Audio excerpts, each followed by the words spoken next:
ESPN Boxing, we are back. Myself, my compadre, my colleague Niall O'Connor, we're here in review mode. We've seen, well, depending on which side of the fence you sit on, we've seen something surprising, shocking, or entirely predictable, and that is the third round KO of Joe Joyce by the Chinese powerhouse Zhilei Zhang. Niall, coming to you straight away. There's no point in mincing our words too much here. It was an emphatic victory. The first fight was emphatic victory as well. Wasn't obviously a blip, as some people were claiming.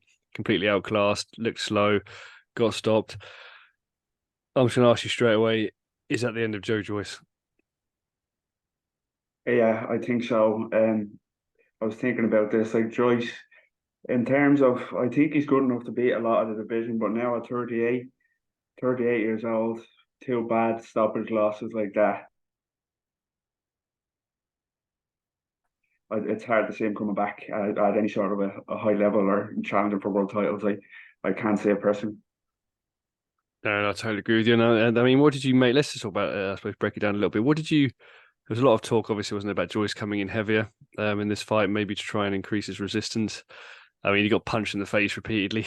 You can't put a stone on your chin, essentially. So, did you think there was any sort of difference in game plan from him? Did you notice any changes in those first 3 rounds, or did you just see? I mean, a lot of people were saying equally that he looked a bit nervous walking to the ring as well.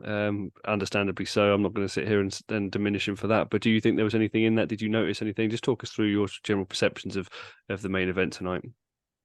Yeah, I think it was quite surprising for a lot of people. You know, people thought that he came in so much heavier, and his key to success was going to be to get on Zhang early and work the body, and test that kind of questionable gas tank of Zhang. But it was strange the way he approached it from the first bell. He was tentative. He was trying to avoid the left hand first and foremost, and he did look like he was carrying some kind of psychological scar tissue from that first fight. He didn't like what he got hit with straight away. He couldn't avoid the left hand, from the start again, which was his downfall once again. So yeah, I'm very surprised at how he approached it. I thought, like a lot of people did, he was going to go straight to him, rip the body.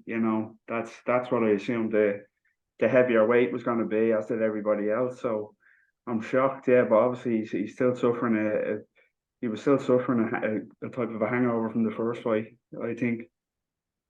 Yeah, I think I'm suffering a bit of a concussion and a hangover from the start time, Niall, as well, to be honest. But we're going to carry on talking about it. I agree with you actually. I think I noticed a few little things. Thinking, there was definite moments where he tried to keep his hands higher, and he was trying to sort of force the pace a little bit. But I think it was just, I mean, you can't really use terms such as force the pace of Joe Joyce, can you? Because he's just so slow and sort of laborious when it comes to fighting. I like Joe Joyce as a man, as a personality, but you have to call it as you see it. And frankly, there was just a golfing speed and a golfing class tonight, irrespective of ages. Niall, let's talk about the winner. To Zhang, obviously, he's got the mandatory position to fight for Usyk's. I believe it's the WBO title. He's in the mandatory position to fight for that. There's talk of Usyk potentially fighting Hrgovic next, to satisfying another one of his mandatories. Do you think that Zhang fight happens early next year? And were it to happen early next year, irrespective of Zhang's age, let's say he was in the condition he was in today and not really diminished at all in that respect. How do you see that fight playing out? Yeah, first of all, I can't see it happening. I can see Usyk kind of taking that fight. As you said, he probably has the Hrgovic challenge to get out of the way, but if he was to come through that, I can see him definitely fighting Zhang. I think as a matchup with Usyk, I think he's going to be a handful for anybody. He's such a unique fighter. He's big, he's tall, he's heavy, he's fast, he's a southpaw, he can punch hard. In a division that's not the greatest, he's a very good fighter, and he will cause a lot of people problems. And I think it caused Usyk a lot of problems. Now, I do think Usyk will win that. He's so special, there's no shame. I just think nobody's going to beat Usyk. But in terms of a stylistic matchup for him, I think outside of Tyson Fury, it's probably the hardest fight available for Usyk. So that'll be a very intriguing. And I'd like to see Zhang get it. That fight, I think he deserves it after these last two wins. And time isn't on his side, so it would have to be sooner rather than later. But I'd be very, very intrigued to see how he gets on against Usyk. No, I totally agree. Actually, and I think I suppose I'll ask you a couple of questions just before we get to wrapping this video up. But what I really want to ask you first and foremost is that Joyce deserves a lot of credit. Obviously, took that Zhang fight off of I suppose career defining victory against Joseph Parker. The momentum was with him. For Zhang, if he doesn't fight Usyk next, do you think he'll essentially sit on that sort of mandatory position, or do you see him taking any sort of tick over fights? I mean, what would your advice be to him, given the risks, I suppose, that have been exposed for, in moving through the heavyweight division for Joe Joyce even tonight? Well, as mentioned, for Zhang, time isn't on his side, so I would like to see him stay busy before he fight for a world title. He's just keep himself active, especially after the momentum of the year he's had so far with the Joyce win. So I would like to see him kind of stay busy before he could get a title fight. To be honest.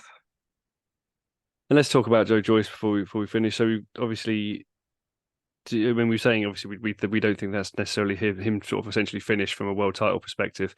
Do you think fights for him potentially that's still open? Daniel Dubois fight, potentially the rematch there.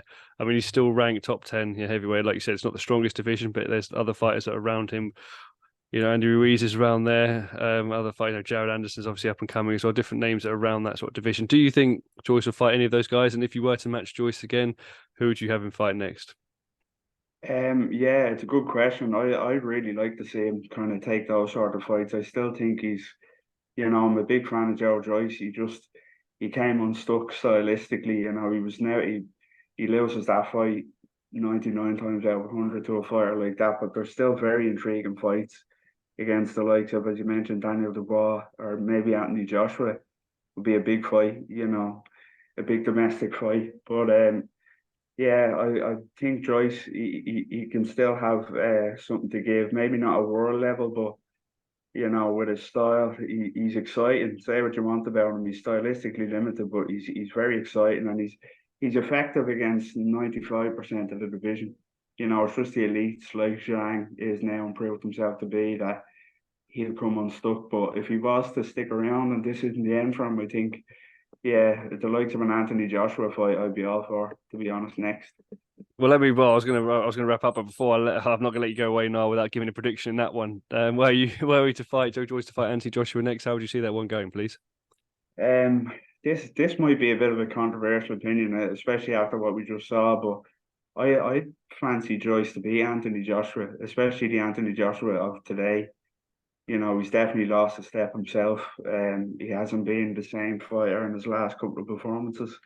So I do think he's definitely there for the taking. And with Joyce's kind of gas tank, which Joshua has had a questionable kind of engine in the past, I think if he can get to the second half of the fight against Joshua, I think that's a really bad fight. But as I said, I'd love to see it if that was to be next.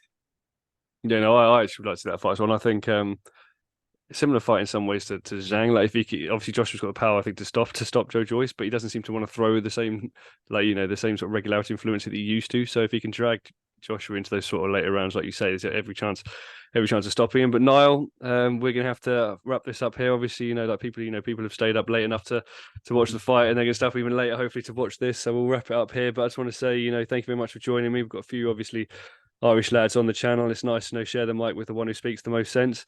Thank you very much for your time at this hour. And yeah, again, guys, we're reacting here. Obviously, leave your own reactions in the comments. Really, how you think, how you saw the fight, how you saw the approach from Joyce, whether that's the end of Joyce or not. Who you'd like to see him fight next? Leave those in the comments. Check out the rest of the channel. Obviously, we'll have other breakdown reaction, I suppose, over the following week, as well as previews for everything that's upcoming. Niall, thank you very much, and again, thank you very much, guys, for watching. Thank you. Take care.